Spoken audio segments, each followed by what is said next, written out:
This edition of MacVoices is sponsored by Linode, high-performance cloud hosting for everyone. Visit linode.com/MacVoices and take $20 off your first server package. Welcome to MacVoices. This is the talk of the Apple community, and I'm Chuck Joyner. Folks, we talk a lot about backups here on MacVoices, and we're not going to talk about backups today. Exactly, or sort of. I'm not quite sure. Because I need to find out a little more about snapshots in macOS. And so that's why we have Jeff Carlson back with us. He is the author of Take Control of Your Digital Storage. And there's nobody better to introduce us to the idea of snapshots, what they do, where they come from, and why we should care. Jeff, welcome. It's good to see you. Thank you. It's always great to be back on the show. Well, I really appreciate this because I started looking at snapshots, trying to understand them, and I think I've got partway there, but I'm not completely sure. And so, snapshots have been around for a little while, and I think have been kind of, I hate to say ignored, but I think, they've kind of been ignored as to what the benefits are. So I want to let you just dive in and start us off at the beginning, at the basic level. What is a snapshot? Well, so, actually what you said right there is, something that's been either ignored or in the background. Like, that's kind of the point, because this is one of those technologies where, you should not ever have to deal with it. It's there. The operating system uses it. But, in an ideal world, you would never have to deal with it, but you know that there's kind of a safety net. So basically let's see where to start. First, there were the dinosaurs. Scroll forward a little, Jeff. Scroll forward a little bit. Everything past macOS High Sierra is now running on APFS, the Apple file system. And one of the benefits of this is this snapshot feature. And so what snapshots will do, what macOS will do is every hour, it basically takes a snapshot, which is a picture of your hard disk at that state. So where all the files were located, where all the, the permissions and like all that underlying stuff. And it just saves that on disk. And the idea behind that is it's kind of a backup in the sense of you can go back to that point in time. So this sounds an awful lot like Time Machine. So if you're familiar with Time Machine, that's where you have an external hard disk attached, and Time Machine runs every hour and just basically it first does a full backup, and then it backs up anything that's changed since the last Time Machine backup. Well, Snapshots is basically Time Machine, but at sort of a more lower fundamental OS level.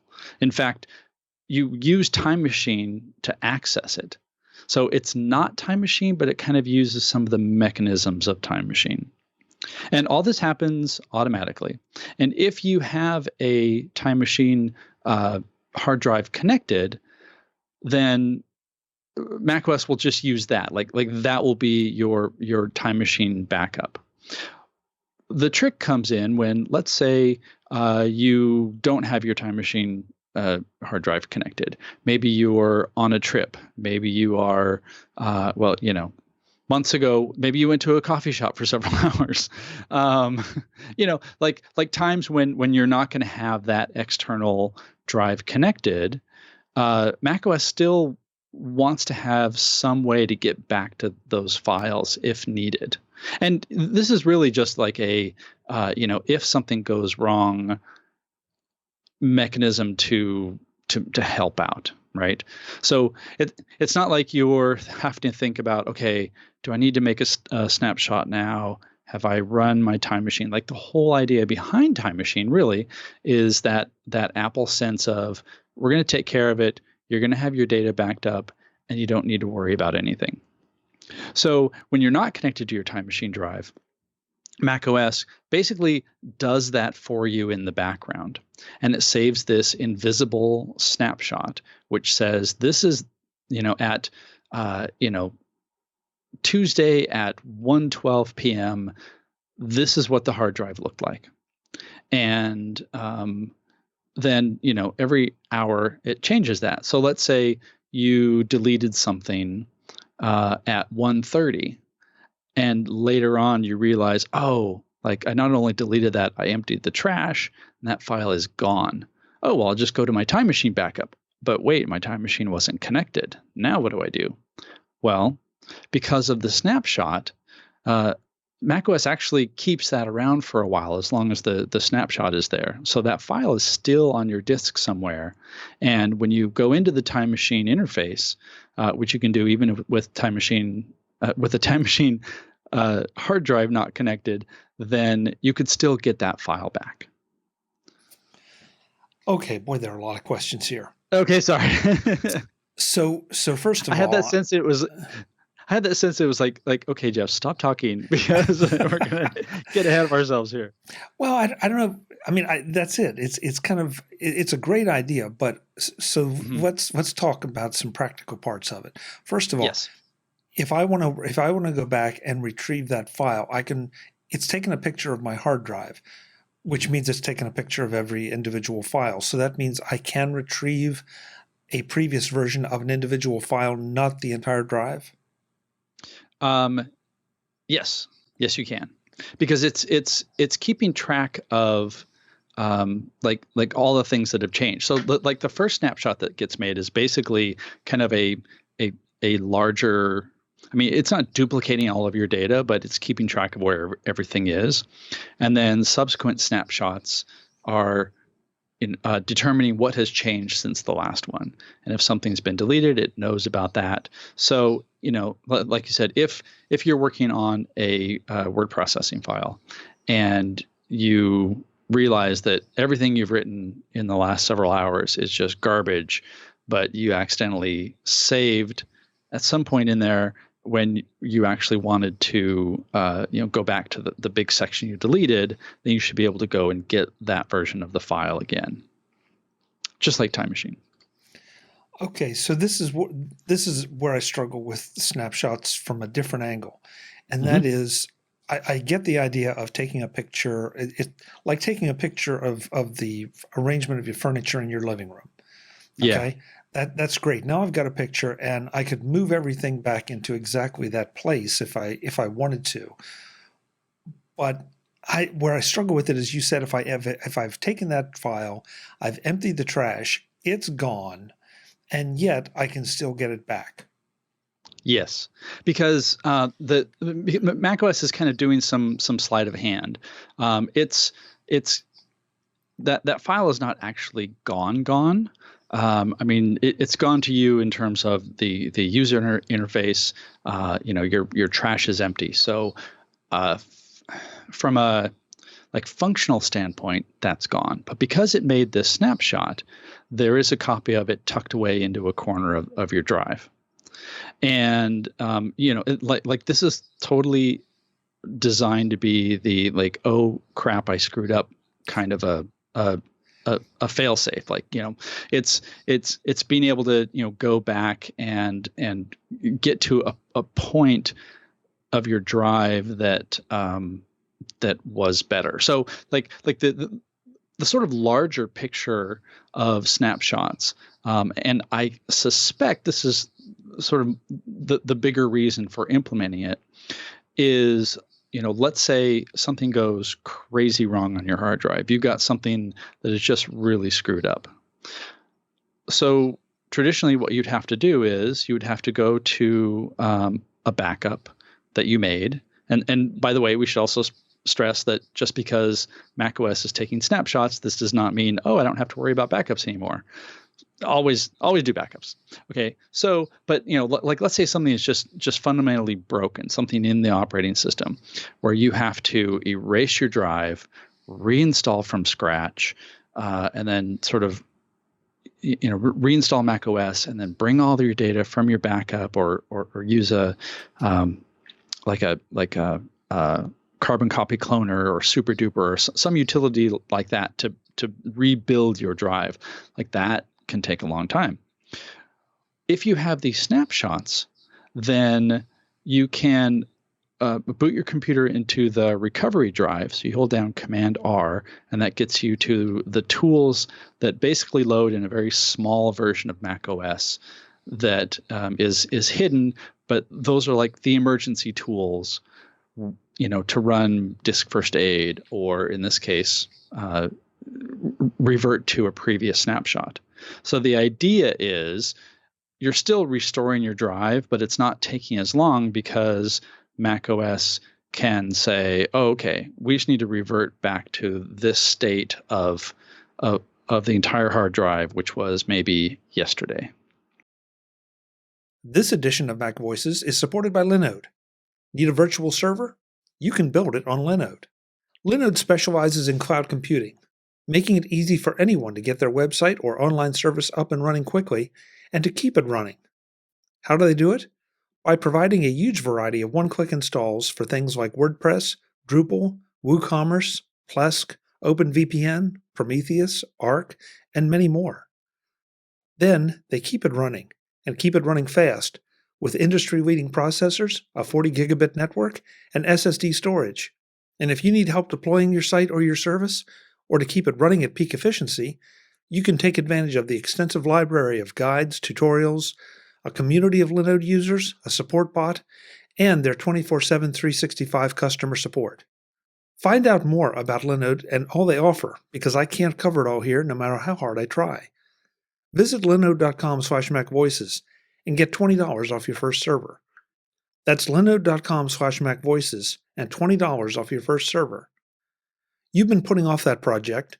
Now it's time to get it done at linode.com/macvoices and save $20 doing it. Thanks to Linode for their support of MacVoices. So, how much space are snapshots taking up on my Mac? That is a very good question. Because I've had a couple what I perceive to be unpleasant experiences with snapshots, and this was right after I started with APFS, where all of a sudden it's like the snapshots are out of control, and yet they supposedly don't take up a lot of space on my hard drive. And that's one of the, it's like, well, look, you either do or you don't. And listen, I apologize. Before we get that, I did want to make very clear, though, if I can take those snaps, I think I already know the answer, but how far back can I go? If I have a snapshot of my drive from a month and a half ago, can I revert to that, even though I may have deleted files, emptied files, or emptied the trash and they're gone? Yes. Yes? Yes. Wow. Because basically, like that data is still there. It's just not marked as something that you can access or something that you can use. So, like the data is still there. Now, the caveat to that is it's probably unlikely that you're going to have a snapshot that goes back that far, because all of this is automated by macOS, and so it's not just going to keep adding snapshots until your drive is full. What it's going to do is, as your drive fills up, as things get older, then older snapshots are automatically deleted.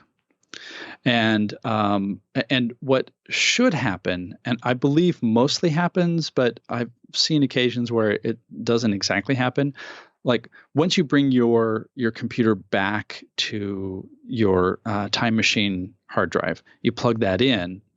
The idea is macOS then does a Time Machine backup and then removes the snapshots, because it doesn't need those local versions anymore, because it has then made a backup to your Time Machine drive. So, let me take a quick look right now. On my machine right now, I have probably about a dozen snapshots. There's a way you can open Terminal, and there's a command called tmutil, Time Machine Utility kind of, and then all in one word, list local snapshots.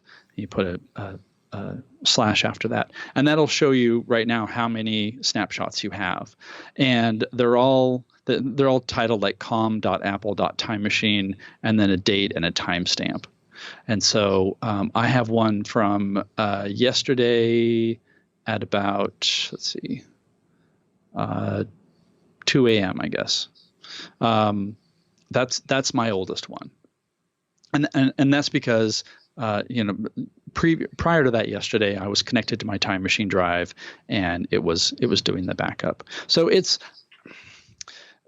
macOS is doing a lot under the hood, and it's doing a lot sort of without your input. Like, it doesn't really care what you think, because its job is to basically just make these snapshots and get rid of older ones when that data has been transferred over to the Time Machine hard drive. So if you don't have a Time Machine hard drive, actually, I'm not exactly sure. macOS will still do snapshots, but I don't know how far it keeps them. I think it depends on how much free space you have on your drive. And I think I've also run into situations like you mentioned, and I think this was earlier. It seems to be better now, but knock on wood, that I was like trying to install some software, and even though the Finder told me that I had 100 gigs available on my drive, it wouldn't install because the installer would say you don't have enough free space. And there's this weird interplay, which is immensely frustrating if you try to start looking into this. It's immensely frustrating because you can look in a Finder window, you can see at the bottom how much space you have free on your computer. If you do view hide view status bar, but that's no longer exactly true, because what macOS is doing is it's calculating the actual free space you have, and it's calculating how much free space you would have if it deleted some of these non-essential things. So, you may have 10 snapshots, but that might take up a lot more of your free space than you think you have, or that, like, say, an installer thinks that you have, because maybe it's not as aware of APFS as it should be. Then you would run into this problem. And the idea is macOS would automatically go, oh, we need more space, we're going to delete some of these old snapshots. And occasionally it wouldn't do that. So that's not something that I've seen recently, but it kind of adds to the confusion of, well, how much free space do I have? Well, you don't really know, which is highly annoying. Well, and one of the reasons I ask you about how far back I could go, if you've been around macOS at all for very long, you've run into these utilities that can recover deleted files, because, as you said, the files really aren't deleted. It's just like they've been wiped from the table of contents, if you will, of your drive. Yeah. And so, they're there, and you might even not be able to recover the file name, but you can recover the contents and then figure out what it was once you open it. Mm-hmm. But that's only as good as, until more data overwrites those files, and then they're probably gone forever, or at least, without doing some serious sophisticated recovery. Yeah.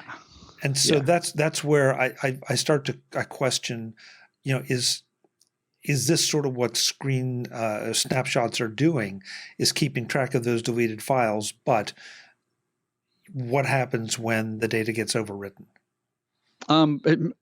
Partially, yes, that's what it's doing. So one of the crazy things about APFS, like it was really designed with SSDs in mind.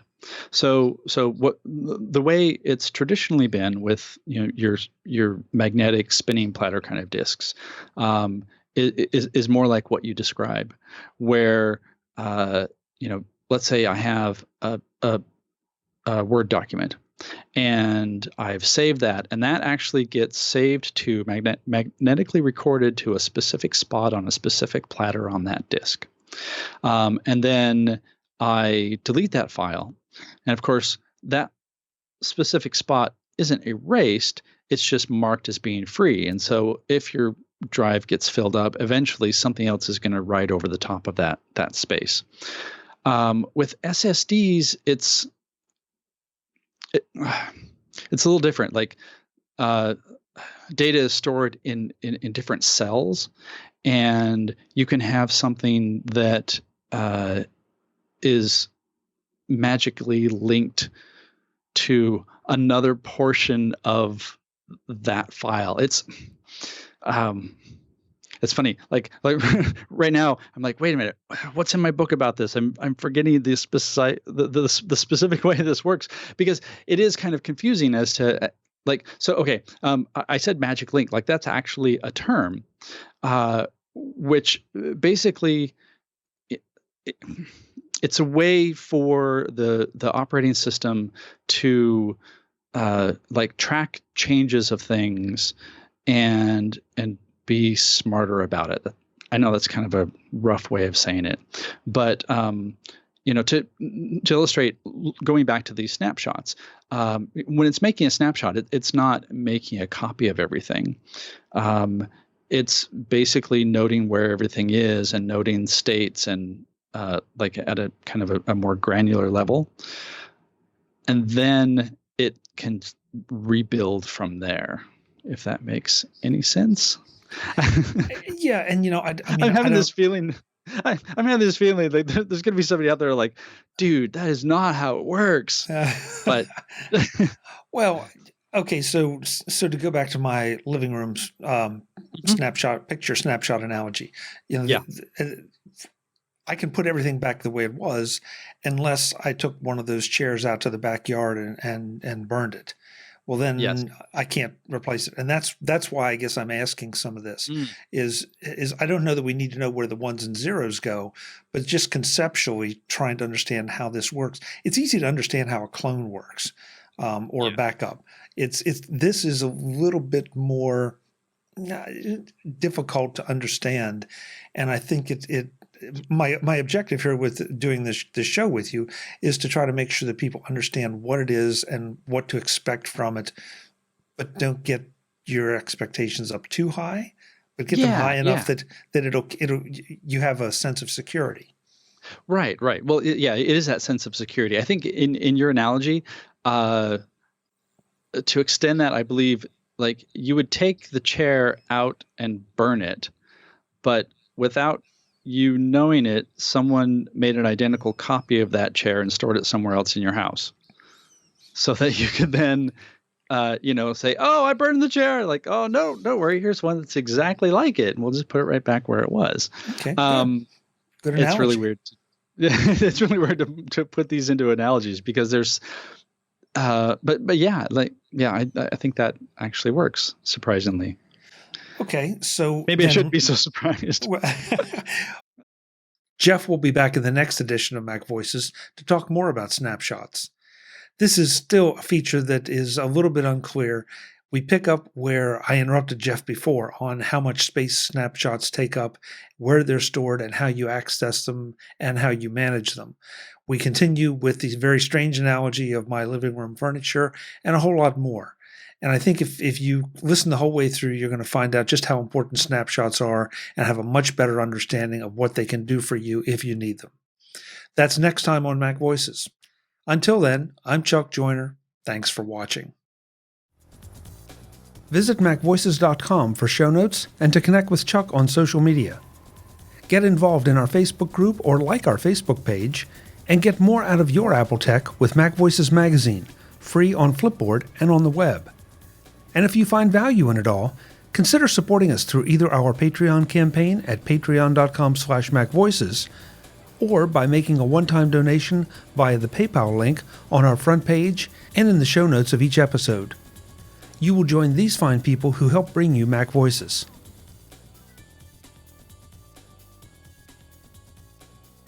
Advertising handled by Backbeat Media at backbeatmedia.com. Bandwidth provided by CacheFly at cachefly.com.